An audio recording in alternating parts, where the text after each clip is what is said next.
ವಿದ್ಯುತ್ ಶಾರ್ಟ್ ಸರ್ಕ್ಯೂಟ್ನಿಂದ ಅಂಗಡಿಯೊಂದು ಬೆಂಕಿಗಾಹುತಿಯಾಗಿರುವ ಘಟನೆ ಗೌರಿಬಿದನೂರಿನಲ್ಲಿ ನಡೆದಿದೆ. ಗೌರಿಬಿದನೂರು ನಗರದ ಹಳೆಯ ಸರ್ಕಾರಿ ಆಸ್ಪತ್ರೆ ಮುಂಭಾಗದಲ್ಲಿರುವ ಅಂಗಡಿ ಮಳಿಗೆಗೆ ವಿದ್ಯುತ್ ಶಾರ್ಟ್ ಸರ್ಕ್ಯೂಟ್ನಿಂದ ಬೆಂಕಿ ಹೊತ್ತು ಅಂಗಡಿಯಲ್ಲಿದ್ದ ವಸ್ತುಗಳು ಬೆಂಕಿಗಾಹುತಿಯಾಗಿದೆ. ಸೀತಾರಾಮ ಶೆಟ್ಟಿ ಅನ್ನೋರ ಮಾಲೀಕತ್ವದ ಅಂಗಡಿಯಾಗಿದ್ದು ಸುಮಾರು 1 ಲಕ್ಷ ರೂಪಾಯಿ ಮೊತ್ತದ ವಸ್ತುಗಳು ಸುಟ್ಟು ಕರಕಲಾಗಿದೆ ಅಂತ ತಿಳಿದುಬಂದಿದೆ.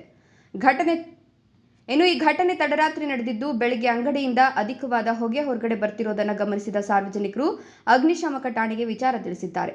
ಸ್ಥಳಕ್ಕೆ ಗೌರಿಬಿದನೂರು ಅಗ್ನಿಶಾಮಕ ದಳದ ಪ್ರಭಾರಿ ಠಾಣಾಧಿಕಾರಿ ವೈ.ಇ. ನಾಗರಾಜ್, ಸಿಬ್ಬಂದಿಗಳಾದ ಮಹೇಶ್ ಕಂಬ್ಳೆ, ರುಹುಲ್ಲಾ, ಮಂಜುನಾಥ್ ಹಡಪದ, ಸತೀಶ್ ಆಗಮಿಸಿ ಅಂಗಡಿಯ ಶಟರ್ ಹೊಡೆದು ಸತತ 1 ಗಂಟೆಯ ಕಾಲ ಹರಸಾಹಸ ಮಾಡಿ ಅಗ್ನಿಯನ್ನು ನಂದಿಸಿದರು.